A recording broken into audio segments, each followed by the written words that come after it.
गांव के किनारे सदियों से खड़ा वह कुआं, जिसकी गहराई में नहीं बल्कि लोगों की सांसों में बसता था एक रहस्य।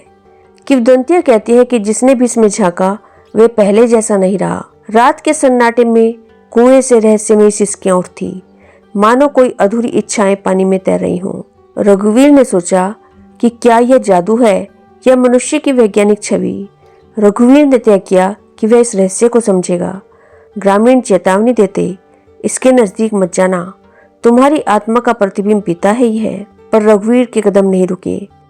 उसने देखा पानी में उसकी छवि के पीछे एक और चेहरा। वह स्वयं का ही था, पर विकृत, जैसे संदेह और आलस्य ने उसे निगल लिया हो। रघुवीर ने घबराकर पूछा, तुम कौन हो? प्रतिबिंब मुस्कुराया, तुम्हारे असफल सपनों की छाया, तुम्हारी हारी हुई इच्छाओं का भूत। रघुवीर ने क्रोध में एक पत्थर उठाया, लेकिन आवाज आई, क्या तुम मुझे मिटाना चाहते हो या खुद को? रघुवीर समझ गया, यह कुआं सिर्फ पानी का स्रोत नहीं बल्कि एक दर्पण था, जो उसके भीतर छिपे भय और असुरक्षाओं को दिखा रहा था। वह देख सकता था डर का पानी, आलोचना की कीचड़ और निराशा की गंध। यह सब उसके अपने विचारों की परछाइयां थी।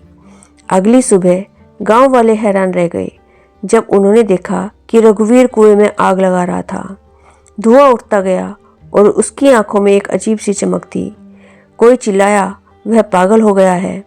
पर जब धुआं छटा तब गांव वालों ने देखा जलते हुए पानी से एक चिंगारी उठी।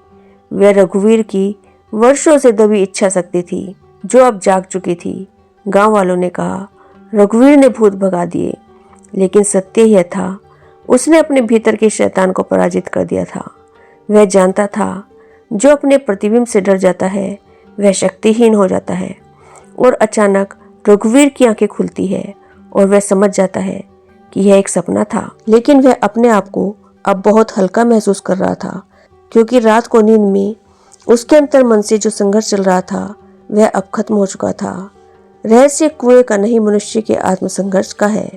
चमत्कार वे क्षण है जब तुम अपने अंधकार को स्वीकार करते हो और उसे सत्य की लौ से जलाते हो। जीवन का जादू इसी सवाल में छुपा है, क्या तुम अपने प्रतिबिंब से भागोगे या उसे एक्सेप्ट करके उसे बदल डालोगे? फैसला सिर्फ और सिर्फ आपका है। Thank you.